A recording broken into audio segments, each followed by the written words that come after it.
Good morning, church. Good morning. Happy Resurrection Sunday. Good to see you all here today. This time we're going to allow our young people, our next-gen kids, to be released for downstairs. And that's grades 6th and under, but if you're 7th or 8th grade, you can choose to go down as well. There is a class for you.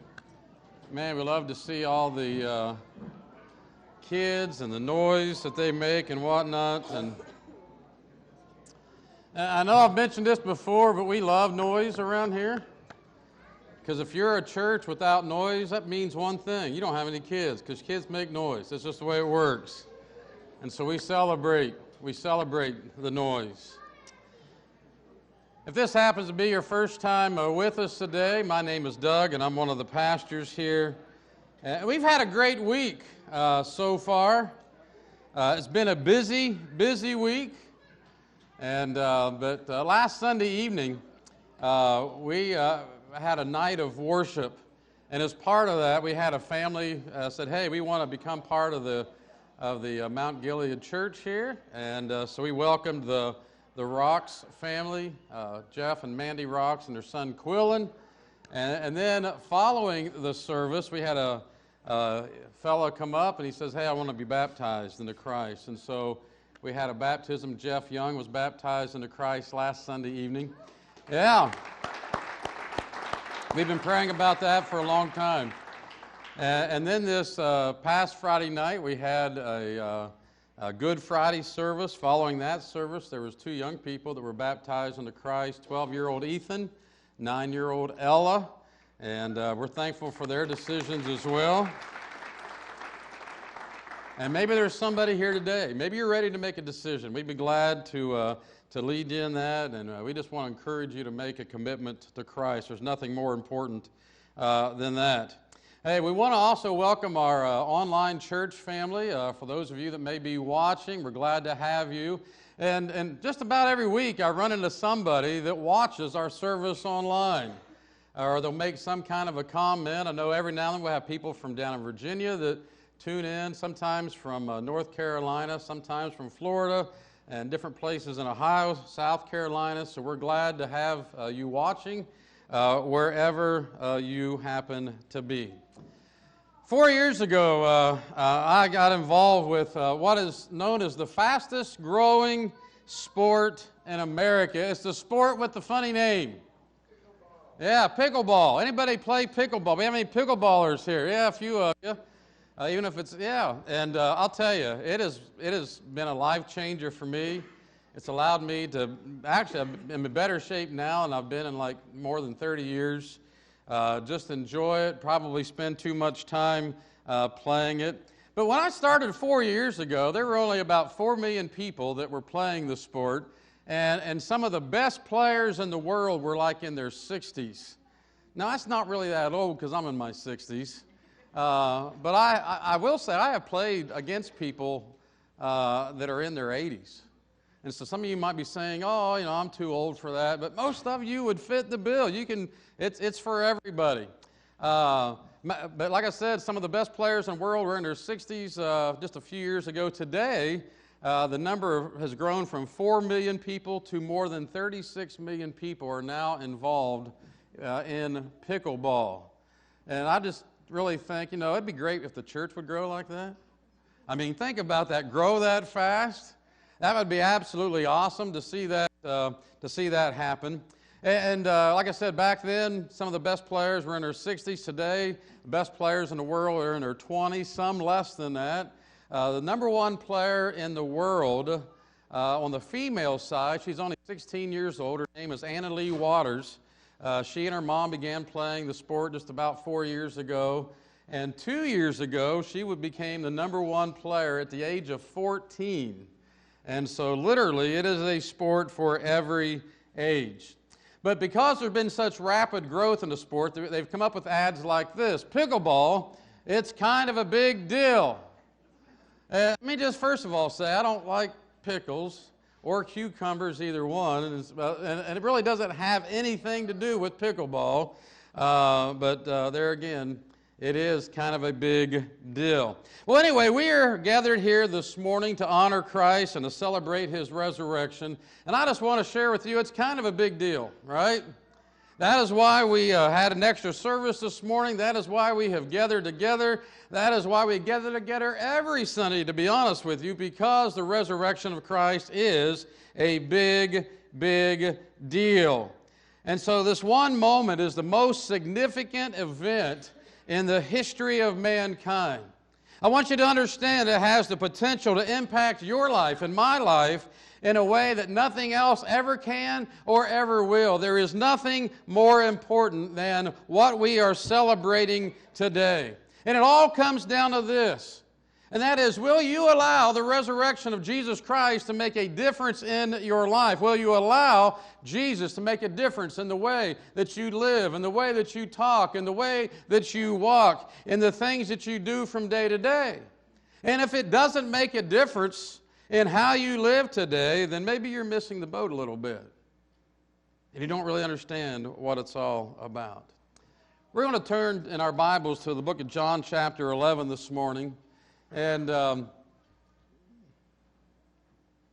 this is a rather familiar story to most of us. It's a story that we grew up with in Sunday school and vacation Bible school, and it's just one of those stories that just kind of sticks with you if you've ever heard it. Just a few weeks before this, Jesus had survived an assassination attempt in Jerusalem. Those that had listened to his message that day were a little upset, and they tried to kill him. And so Jesus was able to flee from their hands, and he went to the other side of the Jordan River, the eastern side, where his ministry actually began. It was there that John, his cousin, John the Baptist, had baptized him. It's where he began his earthly ministry. And Jesus is not really in hiding here. As a matter of fact, we see that he continues to teach and to preach, and people continue to be drawn closer and closer to the Heavenly Father. And at the end of chapter 10, it says, "And many believed in him there." Well, while Jesus was there, he got a call. It was a message, one of those urgent messages that we so dread getting. You've all probably been there at some point or another.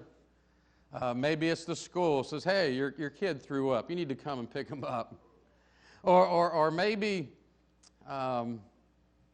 it's a call from your boss and the boss says, "Well, you know, things aren't going well around here, and so we've got to let you go." Or maybe it's another kind of call where you get a call from a doctor's office, and it says, "Hey, the test results came back, and I think we need to schedule an appointment." Or maybe it was a call from a hospital. We got one of those one time. It says, "Hey, you need to come over to the hospital. Your son's been in an accident." Or maybe you're on vacation where you get a call from another family member that says, "Hey, it's mom or it's dad. You really need to come home." Yeah, we've all been in those places, right? Maybe you overslept and somebody calls, says, "Hey, are you coming to work today?" Yeah, we don't like any of those calls, do we? Well, in John chapter 11, we are introduced to two sisters, Mary and Martha, and also we are introduced to their brother Lazarus, who is sick. And outside of the 12 disciples, these three people, they appear to be closer with Jesus than just about anybody else in the world. We're not really told how that relationship began, how they had developed this close relationship. We just know that there was something special with the way that Jesus felt about them. Well, Lazarus had grown ill, and so his sisters, they sent an urgent message to Jesus. And so in verse 3, it says, "Lord, the one you love is sick. You've got to do something. You have got to come," they were saying. Going on to verse 4, it says, "When he heard this, Jesus said, 'This sickness will not end in death.'" Now, if you know the story already, and here again, I'm kind of ruin it maybe for some of you, the guy dies, okay? And so, but Jesus, he says the sickness will not end in death. And so it may seem kind of odd to us. He says, no, it is for God's glory, so that God's Son may be glorified through it. That is the purpose of everything that is going to happen over the next few days. This is for God's glory. You need to understand that. Verse 5, now Jesus loved Martha and her sister and Lazarus. There again, pointing out this close connection that they have. So when he heard that Lazarus was sick, what did Jesus do? He stayed where he was for 2 more days. And then he said to his disciples, let's go back to Judea.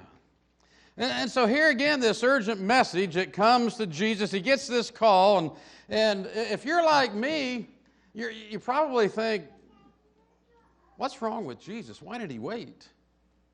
Why did he stay where he was for 2 more days? I mean, after all, if they had this special relationship, if they were really as close as what we're led to believe, wouldn't you think that Jesus would just kind of drop everything and rush to the scene and get there and do something? But nope, that's not what he did. He decided to hang out where he was for a few days, and apparently he already knew what he was going to do, but for us, looking from the outside in, it's like, what are you doing, Jesus? Why are you so hesitant? And so he says, let's finally go back to Jerusalem, or to go back to Judea. And the disciples, they really weren't thrilled about all that. They were with him when they tried to stone him. They were there when they tried to capture him, and Jesus had to escape by the skin of his teeth. And so the disciples were like, Jesus, why in the world would we want to go back there? They tried to kill you just a few weeks ago. We think it's best if you just kind of stay over here, kind of stay out of the limelight. You know, people are listening. People are coming to the Father. So why go back? Well, Jesus answered them rather cryptically. In verse 11, it says, after he said this, he went on to tell them, our friend Lazarus has fallen asleep. And then here again, it seems kind of odd. He says, but I am glad, or I should say, but I'm going there to wake him. A disciple says, Lord, if he sleeps, he will get better. And there again, you know, a lot of times you get sick, you need sleep, right? I know this past winter, I got sick a couple of times. I don't know whether it was a cold or whether it was COVID or whatever it was, but sleep was kind of the best medicine. I'd gotten sick very quickly one night. It was a Sunday afternoon, or actually a Sunday evening. I'd come back from a wedding, walked into the house, and as soon as I walked in the house, like somebody had turned a light switch on, and I just got nauseated just like that.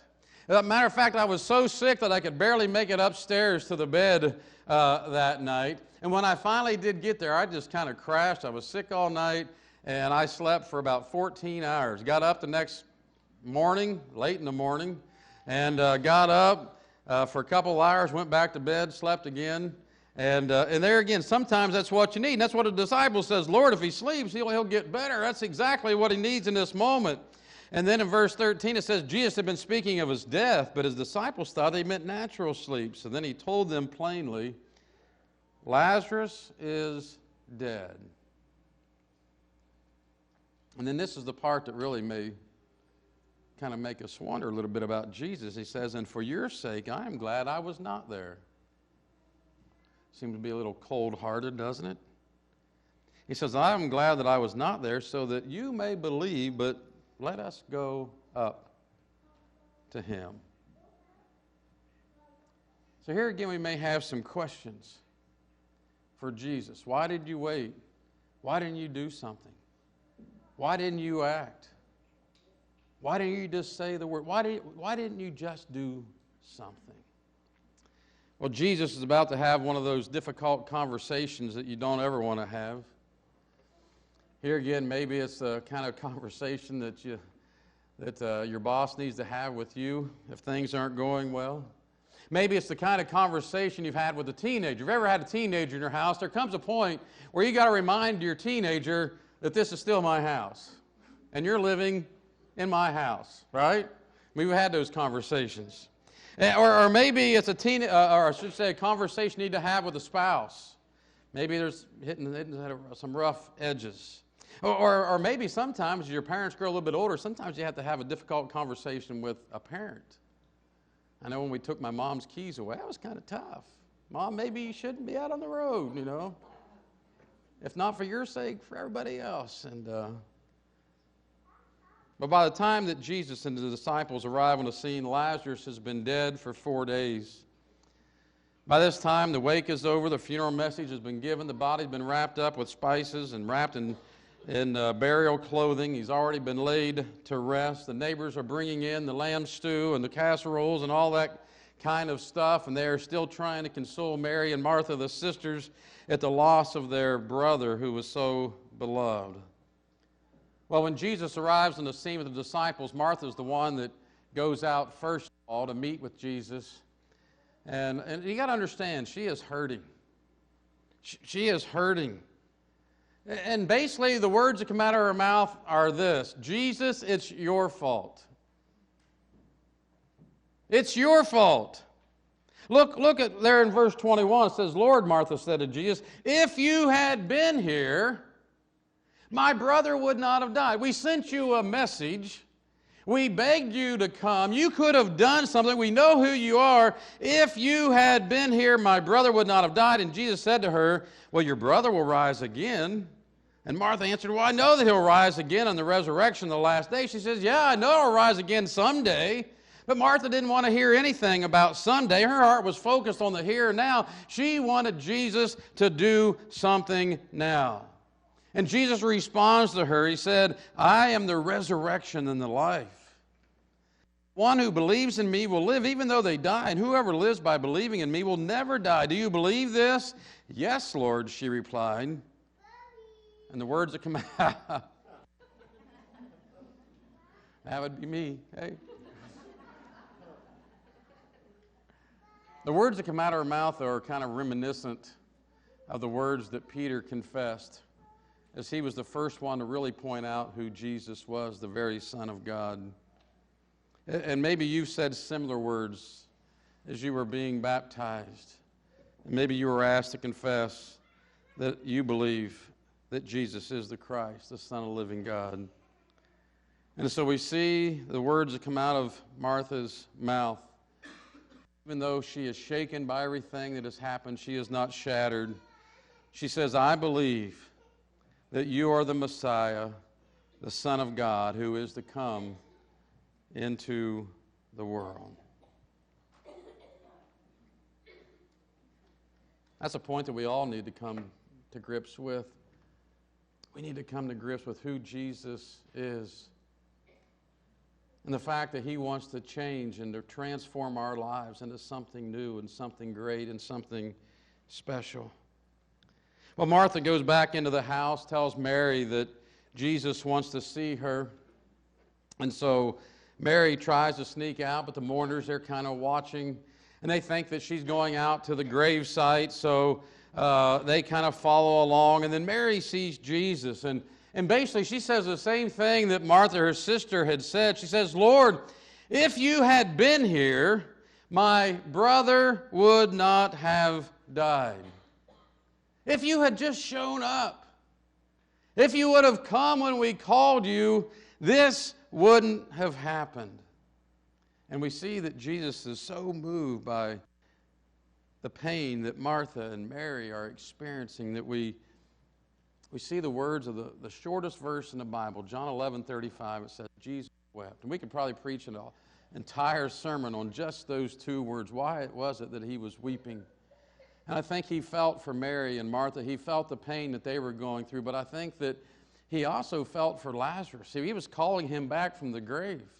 And we don't really know what Lazarus was experiencing. We don't have any idea what kind of things he was experiencing in life after life. Maybe he didn't want to be called back, but yet Jesus is calling him back. And so maybe that's why he is weeping. But I think that the whole moment just had so many emotions flooding that Jesus couldn't help but cry. And it says, then the Jews said, see how he loved him. And then there's always those naysayers, right? Some of them said, could not he who have opened the eyes of the blind man have kept this man from dying? Couldn't he have done something? I mean, he got it from Martha, then he got it from Mary, now he's getting it from the crowd. I mean, after all, they'd seen some of the miracles that Jesus had performed, but as soon as Jesus doesn't perform the way that they think that he should, yeah, they're all over him. Jesus, you didn't show up when you were supposed to. You ever been guilty of doing that? I have. You didn't show up when you should have. And Clayton and I had a conversation this week. We said, a lot of times Jesus gets none of the credit, but he tends to get all the blame. You ever think about that? A lot of times when something good happens in somebody's life, say, man, look what I was able to do. Man, I studied hard, and I cracked open the books day and night, and I was able to get this awesome degree, and that led to me getting this awesome job, and now I've got the job that I want, I've got the house that I want, I've got the car that I want, and I was able to catch the woman that I want. I am living the dream. Look at everything that I have been able to accomplish in my life. But then when something doesn't go right, what do? How could God allow my car to break down today of all days? Why did God allow my job to be taken away? Or why did God allow my marriage to fail? Why did God allow my loved one? God could have stopped my loved one from dying. And that's what Mary and Martha are struggling with here. They got a lot of questions. Jesus, you could have done something.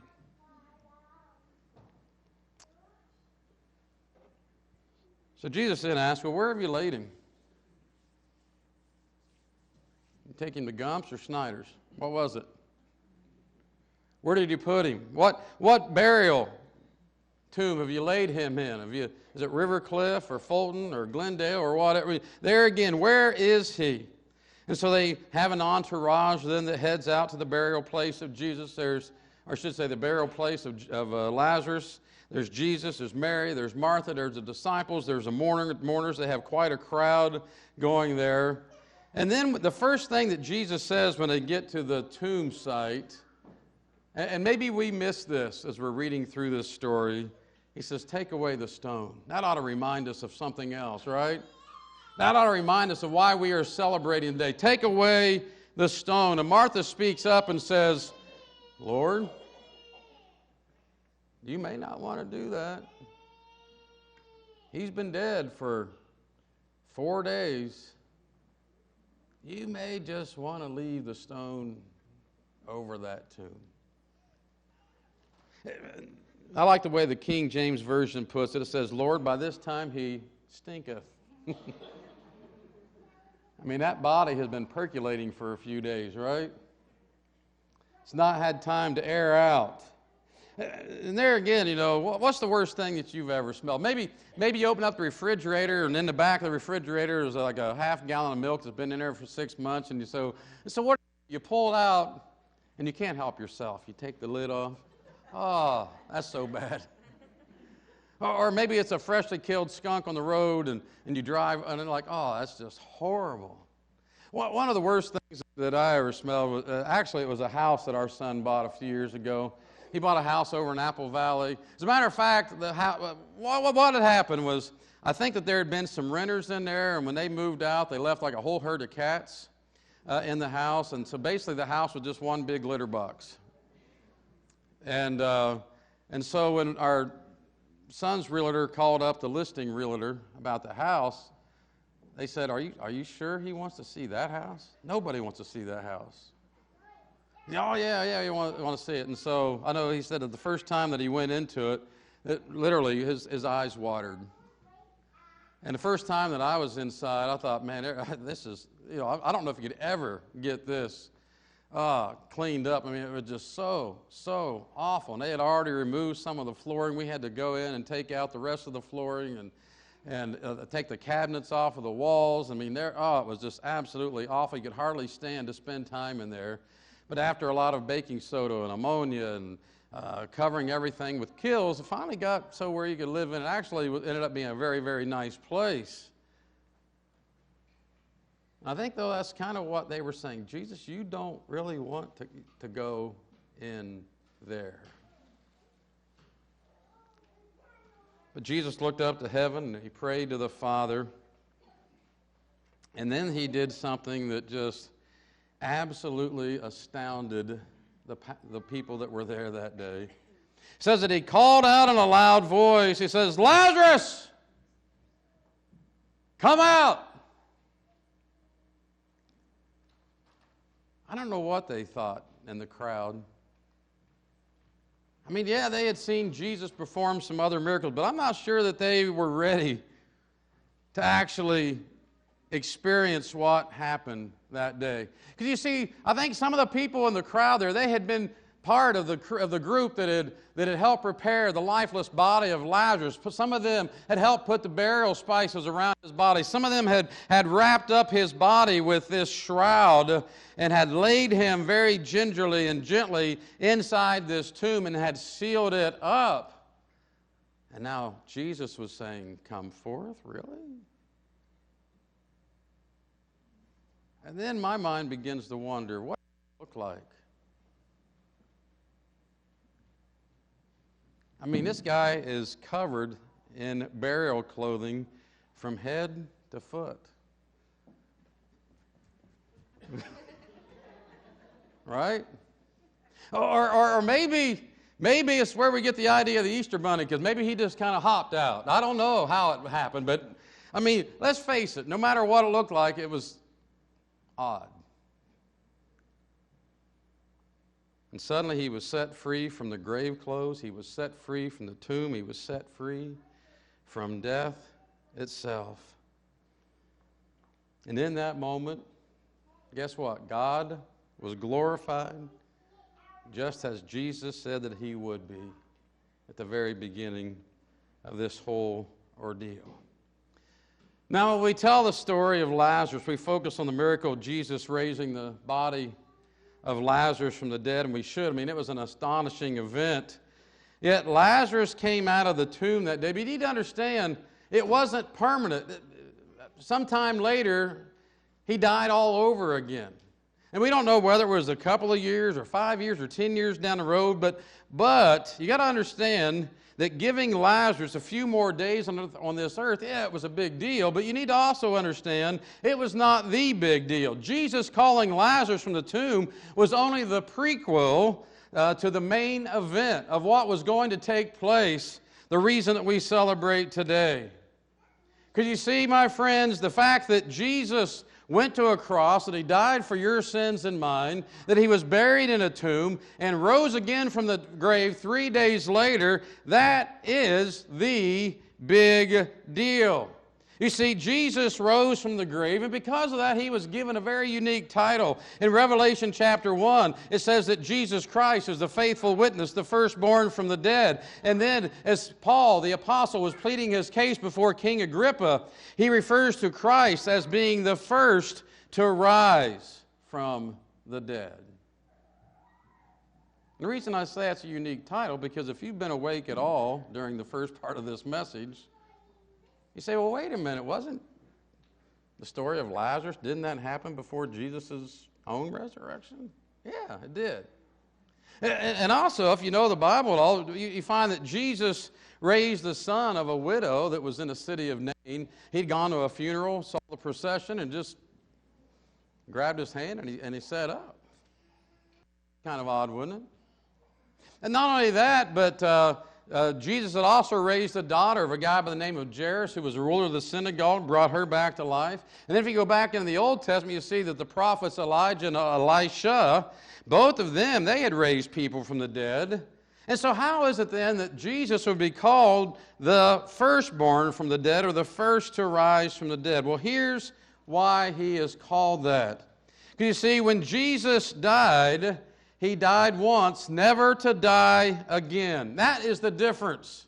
He didn't have to return to the grave. Why? Because when he went to the grave, he was victorious over hell. He was victorious over sin. He was victorious over death. So he never had to suffer death again, because when he did it once and for all.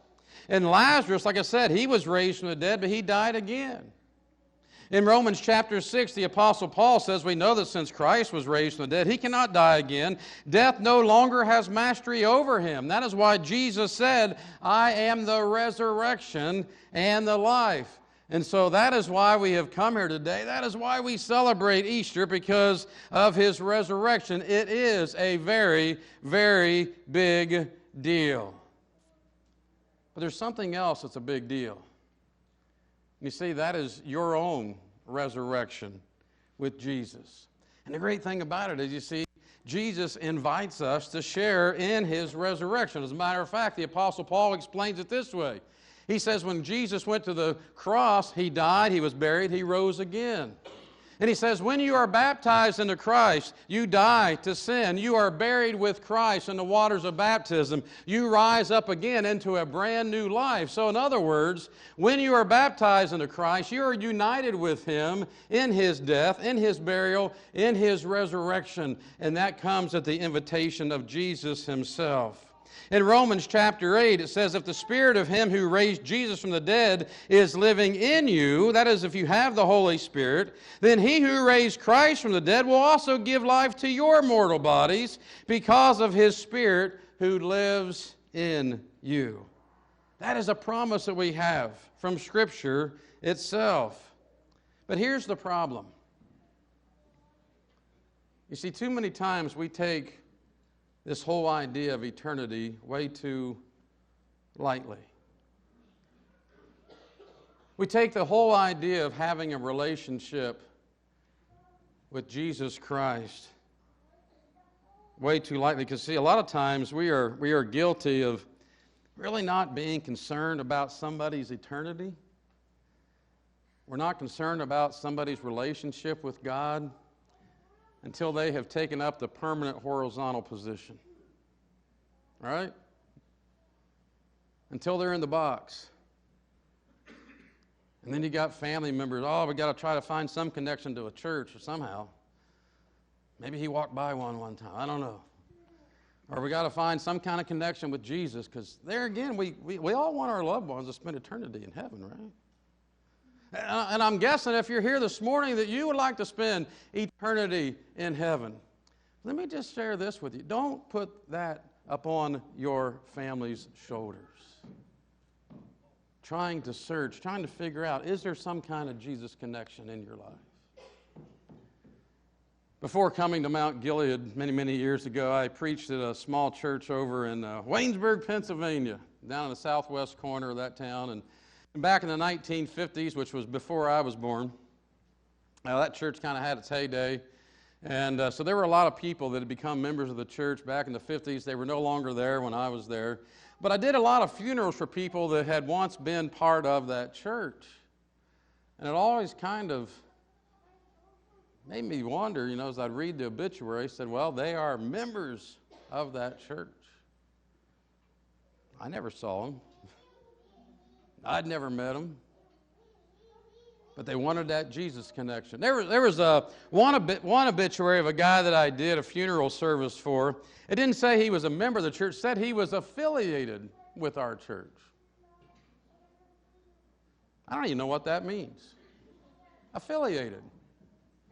There again, I'd never seen him before, never seen him darken the doors of a church building, never saw him come to any kind of a service, never even saw him walk by the church. And, and I was trying to figure out, what does that exactly mean, that he was affiliated? Well, and I get it. They're trying to find that Jesus connection. Maybe, I don't know, I kind of figured maybe, there was a Domino's pizza place right across the street. Maybe he got a pizza, came over to the church, sat on the steps, ate the pizza, so now he is affiliated with our, I don't know. I couldn't quite figure it out. But anyway, don't put that upon your family. We need to think about where we're going to spend eternity while we still have life. You see, when my dad passed away 30 years ago, resurrection was a big deal. When my mom passed away last fall, resurrection was a big deal. And for those of you that have those dates on a calendar, to you, resurrection is a big deal. There's a passage over in 1 Corinthians 15. I love preaching from that passage, especially at Easter. It's kind of the resurrection passage. And the Apostle Paul just comes out and he says, you know what? If all we have is some kind of a spiritual exercise where we show up at a church said we're to be pitied. He put it this way, he said, if only for this life we have hope in Christ, in other words, there's nothing after this, there's no life after death, he says, then we are of all people are most to be pitied. But you see, I don't need an analogy. I don't need some kind of symbol to make my life important here. I need something that is real. I need the power of the resurrection of Jesus Christ right now. And that is why Jesus proclaimed, I am the resurrection and the life. The one who believes in me, he said, will live, even though they die. And whoever lives by believing in me will never die. Do you believe this? Now, he was asking Mary and Martha, but he's also asking us today, do you believe that? You see, Jesus raising from the dead is a big deal. But the fact that he invites you and me to share in his resurrection and to live eternally, I mean, to me, that is just absolutely over the top. And you see, radically transforming lives, that is what God is made into a specialty. Giving new life to people who had no hope, people who were lost and dead in their sins, that is his trademark. And I'm convinced that there are people even here today that need the power of the resurrection. People who need to be raised up out of the muck and the mire of this world, who need the grave clothes torn away, who need to heed the voice of Jesus that says, come out now. Come out of the world of darkness and come into his marvelous light. And so what about you? Do you need the resurrection power? You know, in the Bible we read story after story. There's Zacchaeus, a money-grubbing cheat, but Jesus went to his house one day, and guess what happened? New life. Mary Magdalene was once cursed and cast aside, but yet she ran into the power of Jesus, and guess what? Brand new life. There was a dejected Samaritan woman that Jesus met at a well, and guess what? By the end of that day, there was new life. Saul was a persecutor of the church and a tormentor of God's people. But he had a face-to-face meeting with Jesus on the road to Damascus, and that conversation led to new life for him forever. Here again, all these stories are different, but yet they're all the same. They're all the same. You see, what the world corrupts, God restores. What Satan tries to destroy, God can fix. And that's why I love that passage that says, if anyone is in Christ, he is a new creation. The old is gone, and the new is here. And that is exactly what Jesus Christ wants to give to every single one of us. Understand that despite our sin, God can save us. He can take a messed up life, and he can recreate it for good. And you also need to understand that it's not too late as long as you have breath. It's not too late for you. It's not too late for me. And that, my friends, is a very, very big deal.